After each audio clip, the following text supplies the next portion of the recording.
নমস্কার বন্ধুরা, সোমকনাস কিচেনে আপনাদের স্বাগত। আজ কিন্তু কোনো রান্নার ভিডিও নয়। আমার কিছু খুদে খুদে বন্ধুরা আছে যারা আমার কাছে আবদার রেখেছে যে দিদি ব্লগ বানাতে হবে। এটা ব্লগ কিনা জানি না, তবে রিসেন্ট আমি 2 জানুয়ারি বেড়াতে গেছিলাম অযোধ্যা পাহাড়। সেই গল্পই আপনাদের সাথে শেয়ার করব।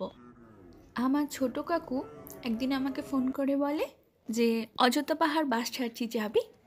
মাথা পিছু 1000 টাকা। আমি কোনো কিছু না ভেবেই হ্যাঁ বলে দিই, কারণ পাহাড় আমার ভীষণ পছন্দের।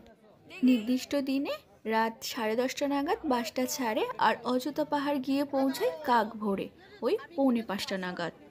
ওখানে পৌঁছানোর আধ ঘন্টার মধ্যেই আমাদের চা দেওয়া হয়, আর সকালের চাটা ছিল জাস্ট অসাধারণ।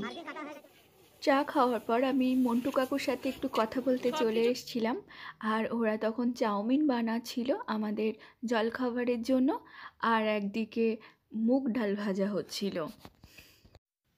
জলখাবার খেয়েই আমরা চলে গেছিলাম গাড়ি বুক করতে। আমাদের গ্রুপে আমরা 5 জনা ছিলাম, তার জন্য আমরা একটা অটো বুক করেছিলাম, আর মাথা পিছু নিয়েছিল 200 টাকা করে। যখন আমরা গাড়ি বুক করছিলাম কথা হয়েছিল যে 9টি জায়গায় নিয়ে যাবে আর তাতে সময় লাগবে 3 ঘন্টা, কিন্তু আমাদের 2 ঘন্টাতেই হয়ে গেছে। দুটো জায়গায় আমাদের নিয়ে যায়নি, এটা হলো রাম মন্দির আর কাঠের দুর্গা। আপনারা যখন বুক করবেন ভালোভাবে কথা বলে নেবেন। আমাদের ড্রাইভার কাকু প্রথমে আমাদের আপার ড্যামে নিয়ে গেছিল, আর এই জায়গাটা ছিল অসাধারণ। সত্যি কথা বলতে কি, আমরাও ইউটিউব সার্চ করে গেছিলাম, কিন্তু জায়গাটা যে এতটা সুন্দর হবে এটা আমরা আশা করিনি। এখানে এসে জাস্ট মনটা ভরে গেছিল। এখানে মিনিট 7 কাটানোর পর আমরা রওনা দিলাম মার্বেল লেকের উদ্দেশ্যে। আমাদের ড্রাইভার কাকু আমাদের অযোধ্যা পাহাড়ের অনেক গল্প বলছিলেন, অনেক তথ্য দিচ্ছিলেন।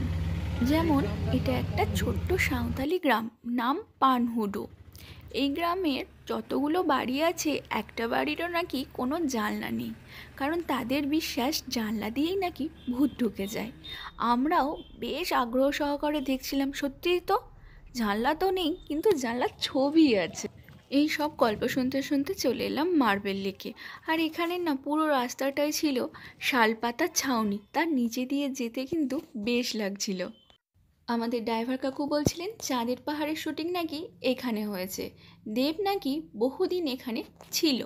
জায়গাটা ছিল অসম্ভব সুন্দর, চারিদিকে খাড়াই পাথরে ঘেরা আর মাঝখানটা জল। বেশ ভয় লাগছিল, কারণ পাথরগুলো না ঝুলেছিল। অনেকেই দেখছিলাম এই খাড়াই পাথরের মধ্যে দিয়ে গোটা সার্কেলটা কভার করছিল, আমরা তো বসে বসে দেখছিলাম। ওখান থেকে ফিরে আমরা চলে এসেছিলাম বামনি ফলসে। এখানে প্রথমেই এই রকম একটা ছোট্ট বাঁশের সাঁকো পার হতে হয়েছিল, যেটা দেখেই খুব ভয় লাগছিল। তারপর আর কি, তারপর সিঁড়ি দিয়ে নামো আর নামো, 700টা সিঁড়ি ক্রস করতে হবে তোমাকে। সিঁড়ি দিয়ে নামতে নামতে এদের সাথে দেখা হলো।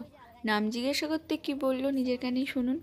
छपरी मा सब कमा ये लुटू काम तो लंबा है लंबा का भाई राजू भाई विद्यासागर वाह। ওদের কাছ থেকেই নিয়েছিলাম ওদের হাতের তৈরি এই ফুল টাইপের কিছু, ভীষণ খুশি হয়েছিল। তারপর দেখা মিলল এই ঝর্ণা। এই ঝর্ণা দেখে কিন্তু আমরা ক্ষান্ত হইনি, আমরা আরও নেমে গেছি, প্রায় 350 সিঁড়ি আমরা কভার করেছি। তারপর এই রকম একটা ভিউ পয়েন্টে এসে মনে হলো থামতে হবে। জীবনের ক্ষেত্রেও কিন্তু তাই, একটা পয়েন্ট অফ ভিউতে এসে থামতেই হয়। নেমে তো পড়েছিলাম 350 সিঁড়ি, কিন্তু ওঠার গল্পটা ওটা নাই বা বললাম। পূর্ব অভিজ্ঞতা স্মরণ রেখে আমরা কিন্তু দুর্গা ফলসে গিয়েছিলাম, কিন্তু নামার সাহস আর করিনি, জাস্ট ক্যামেরা দিয়ে জুম ইন করে দেখে নিয়েছিলাম।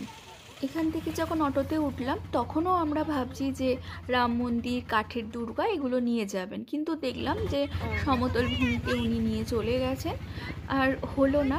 তারপরে এই শিবের মন্দিরে গিয়ে আমরা প্রায় 1 ঘন্টা চুপ করে বসেছিলাম, কারণ এত এনার্জি ক্ষয় হয়ে গেছিলো যে আর কিছুই পারছিলাম না।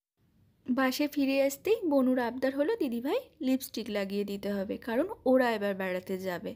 দুপুরবেলা লাঞ্চ করার পর বাসেই কিছুক্ষণ কাটালাম, তারপরে বিকেলবেলায় দেখলাম ওখানে হাট বসেছে।